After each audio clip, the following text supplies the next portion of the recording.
Take a pit stop for all things NASCAR with the Four Tire Change podcast. Here is your host, Dawson Iserlo. And we welcome you back into the Four Tire Change podcast, ESPN Southwest Louisiana. Dawson Iserlo with you here as the playoffs roll on. Homestead did not disappoint, and honestly, I think reminded us maybe of why Homestead should be even further on in the playoffs, perhaps hosting the championship race, like it once did. We'll get to that in just a minute, but appreciate you for tuning in here. Continue to like, comment, subscribe if you haven't already. We appreciate all the support. Four Tire Change, look, it's been a long season, and we have gotten down to the end of it, and I think Sunday, for me, what was at times an underwhelming playoffs, there's a couple races there just wasn't any great moments. We made up for all that and then some at Homestead the other day. Just unbelievable stuff. When you talk about the 8 drivers in the playoffs, all being a factor at different points in this race, and then the finish that we had between 3 guys all fighting for it in the end, just unbelievable stuff. So, where do we even get started? Let's go early on. It's Reddick, it's Bell, it's Larson, all feeling like maybe they would have a chance to control this race at different points, but all kind of had their own issues here and there. Larson, of course, maybe the most notable one where he blows a tire, gets in the wall. You think he's out of it. He finds his way back into this thing later on. But then Denny Hamlin also becomes a factor. You saw a lot of speed in that 11 team here early on. Throughout the course of this race, all 8, like I said, just different levels of being in there. And it's what we talked about, right? When it was this powerful of a final 8, where all 8 drivers are really, I think, considered to be top 10, 12 drivers in the sport. It's not like anybody was there because of a couple of, lucky or maybe just a great run, a great stretch of racing. These are the guys you would expect to be there. And so when you go to a track like Homestead, where you need speed in the race car and you need a guy who can really wheel it, that's what you got. You got the best of the best battling it out. And so that just played itself throughout the entire deal. You had Elliott battling for the stage win there, and then kind of that strategy of how much do you want to go for the stage win, knowing most of you are in win now, or potentially go home situations because of that points disparity, because Joey Logano already kind of quote unquote stole a spot in the round in the championship 4. So let's fast forward a little bit throughout the rest of this thing. We get to 12 laps to go. Larson spins, being a little too aggressive there. I don't fault him though. He's going for the win. Now, I guess maybe you can fault him when you go, you were in a really good point spot, Kyle, and you still had a chance to be there. Now, he's not out of it on points anyway, but maybe wasn't the best move in that situation. He goes around, though, and that causes everything to reset, and you have these differing strategies. And part of the reason Reddick was even in the mix is because of a gamble earlier on where you get the caution and you get back, onto the lead lap and everything like that. But then as we re-rack this with, 8 to go is when the restart happens. Just really tremendous chaos and just great racing all the way around. Blaney, I didn't even think doesn't get a good restart. He gets pulled 3 wide, and I'm going, that might be it for Ryan Blaney.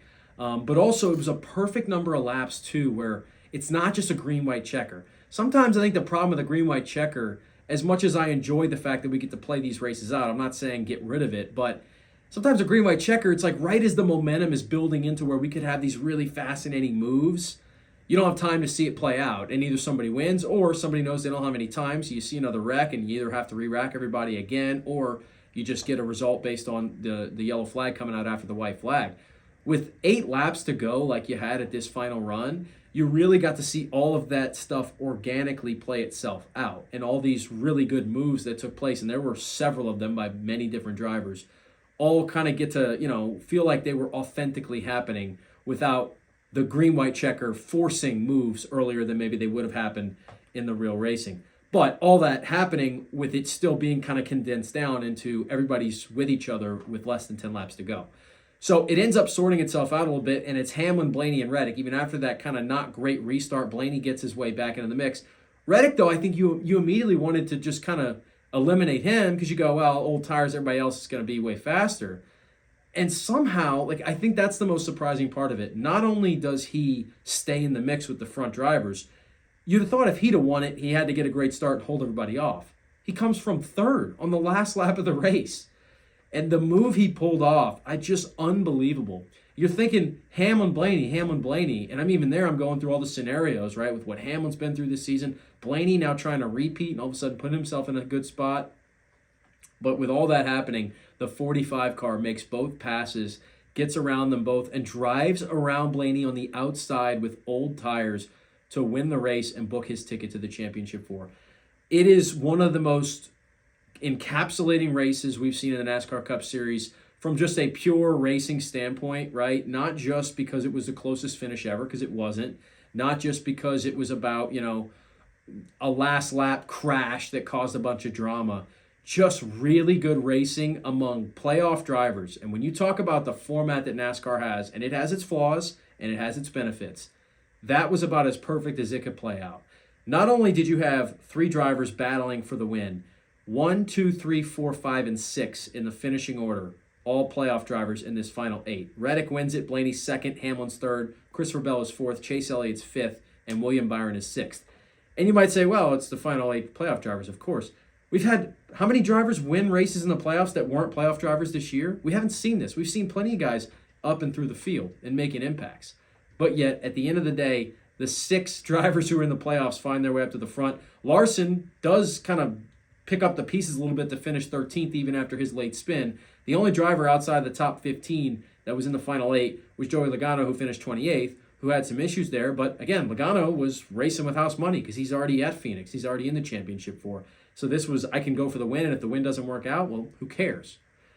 Just tremendous stuff. And that leads us now to the playoff bubble, and it is really interesting. Martinsville, the only race left to go. Tyler Reddick, of course, is in with the win. Joey Logano, of course, was in last week with the win. So only 2 spots left in the Championship 4, and 6 drivers competing for those 2 spots. Christopher Bell is the only driver who goes to Martinsville feeling really good about the points situation. He is plus 29. If he has a good stage day and a decent finish, he will be going to the Championship 4. That's easier said than done at Martinsville. There's a lot of issues to be had. There's a lot of accidents to get caught up in. And there's going to be a lot of aggressive drivers around him trying to make their way to the front themselves. But Bell can go in with a plan where you say, we don't have to go in where it's just we are all out winning the race or going home. William Byron is in a unique spot because he is plus 7. He is 7 points to the good right now. But remember, if anybody below him wins, that cut line moves, and he then would have to chase Bell. He then would be essentially, effectively, minus 22. So while Byron doesn't necessarily have to go in feeling like he has to win the race, he's not in a great spot if somebody below him wins, which, based on how these drivers are going right now, you feel like one of them has a really good chance to do so. Larson is minus 7. Hamlin is minus 18. They're both in a spot where they're kind of chasing points, but they're also really kind of chasing the win because, like I said, if somebody else wins it, all those points they get, A, might not be enough anyway, and B, might not matter because the cut line might get moved up a line once more. If Blaney or Elliott were to win, or even in Hamlin's case, Larson or Byron, that would also take up a spot.